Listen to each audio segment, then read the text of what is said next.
સુરેન્દ્રનગર જિલ્લામાં અતિવૃષ્ટિથી ખેડૂતોને જમીન ધોવાણ અને ઊભા પાકોમાં મોટું નુકસાન. સમગ્ર જિલ્લામાં ડ્રોન સર્વે કરવામાં આવે અને મુખ્યમંત્રી કિસાન સહાય યોજના અંતર્ગત સહાય ચૂકવવામાં આવે. સુરેન્દ્રનગરના સાયલા, ચોટીલા, મૂળી, થાન જેવા અનેક તાલુકામાં ખેડૂતોને મોટા પ્રમાણમાં નુકસાન. કૃષિ મંત્રી રાઘવજી પટેલે તમામ ખેડૂતોના પાકનો સર્વે કરવા આપી સૂચના. ખેડૂતોના મોંમાં આવેલો કોળિયો છીનવાઈ ગયો તેવી પરિસ્થિતિ સર્જાઈ. અતિવૃષ્ટિ ખેડૂતોને લાખો રૂપિયાનું નુકસાન. કિસાન કોંગ્રેસ ચેરમેન રમકુભાઈ કરપડાએ તમામ પાકોને ડ્રોનથી સર્વે કરવામાં આવે તેવી વિનંતી કરી. સુરેન્દ્રનગર જિલ્લામાં ગત તારીખ 25, 26, 27 ઓગસ્ટનો અતિભારે વરસાદ ખાબકતા અતિવૃષ્ટિ જેટલો વરસાદના આંકડા નોંધાયા છે.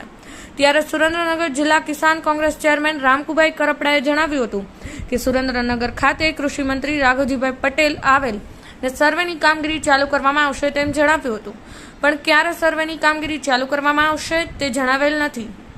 તો આ બાબતે 5 લાખ ખેડૂતોના સર્વે નંબર પર સર્વે થઈ શકે નહીં. અગાઉ પણ આવી જ રીતે જાહેરાત કરી કોઈ સર્વે કામગીરી કરવામાં આવી નથી. ત્યારે ડ્રોન દ્વારા સર્વે કરવામાં આવે તો સરળતા રહેશે. 2020થી પ્રધાનમંત્રી વીમા ફસલ યોજના કે સમગ્ર દેશમાં ચાલુ છે, પરંતુ ગુજરાતમાં જ બંધ કરી મુખ્યમંત્રી કિસાન સહાય યોજના અમલમાં મૂકવામાં આવી છે.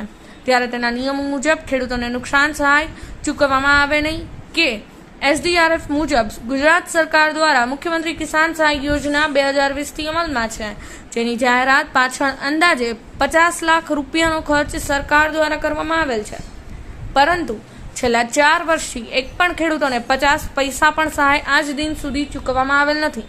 તે દુઃખદ બાબત છે. કૃષિ મંત્રી જાહેરાત સર્વેની કરે છે, પરંતુ છેલ્લા 4 વર્ષથી જમીની લેવલે ખેડૂતોના ખેતર પર કોઈ સર્વેની કામગીરી કરવામાં આવેલ નથી. ફક્ત ઓફિસમાં બેસી કોઈ નુકસાન નથી તેમ સર્વે રિપોર્ટ કરવામાં આવે છે, તે પણ દુઃખદ બાબત કહેવાય.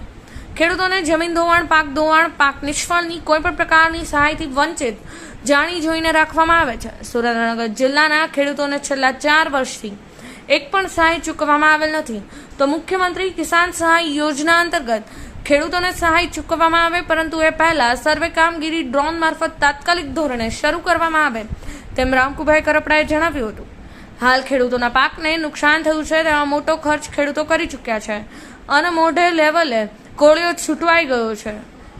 બ્યુરો રિપોર્ટ, સમય 24 ન્યૂઝ, સુરેન્દ્રનગર. સુરેન્દ્રનગર જિલ્લાના તમામ તાલુકામાં જે 25, 26 અને 27 ઓગસ્ટનો જે જોરદાર વરસાદ પડ્યો છે, જે ગ્રામ્ય પંથકમાં આશરે 20 ઇંચની આસપાસનો વરસાદ નોંધાયો છે, ત્યારે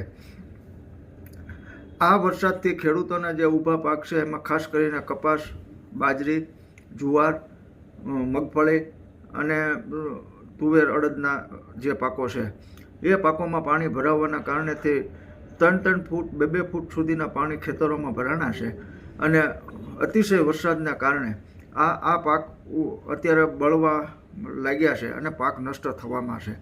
ત્યારે ખેડૂતોને અત્યારે જે ખર્ચ કરવાનો હતો એ પાક પાછળ બધો ખર્ચ ખેડૂતોએ કરી ચૂક્યા છે અને અત્યારે જ્યારે મોંએ કોળિયો આવ્યો હતો ત્યારે જ આ વરસાદના કારણેથી ઝૂંટવાઈ ગયો છે. ત્યારે ગુજરાત સરકારને અમારી વિનંતી છે કે મુખ્યમંત્રી કિસાન સહાય યોજના છેલ્લા 4 વર્ષથી અમલમાં મૂકી છે, પણ આજ દિન સુધી એ યોજના પ્રમાણે કોઈ પણ ખેડૂતોને વળતર ચૂકવવામાં આવેલ નથી. ત્યારે મુખ્યમંત્રી કિસાન સહાય યોજના અંતર્ગત સર્વે કરી અને એના નિયમો મુજબ એના નિયમો તમામ જે મુખ્યમંત્રી કિસાન સહાય યોજનાના નિયમો છે એ નિયમો લાગુ પડે છે ને એ લાગુ પડવાના કારણેથી આ SDRFની નહીં પણ મુખ્યમંત્રી કિસાન સહાય યોજના હેઠળની જે અંતર્ગત જે સહાય ખેડૂતોને મળે છે અને મળવા પાત્ર છે તે સહાય તાત્કાલિક સર્વે કરી અને ચૂકવવા માટે અમે વિનંતી કરીએ છીએ. અને આ બાબતનું જે સર્વે કરવાનું છે એ સર્વે તમે ડ્રોનથી તાત્કાલિક તમે તમામ ગામોનું ડ્રોનથી સર્વે કરો એટલે તમને જે પરિસ્થિતિ છે એ પરિસ્થિતિને આખું તમને તારણ મળી જશે. હાલ પણ પાણી ઓછરા નથી, અત્યારે પણ 1.5 ફૂટ સુધીના પાણી ખેતરોમાં ભરાયેલા છે.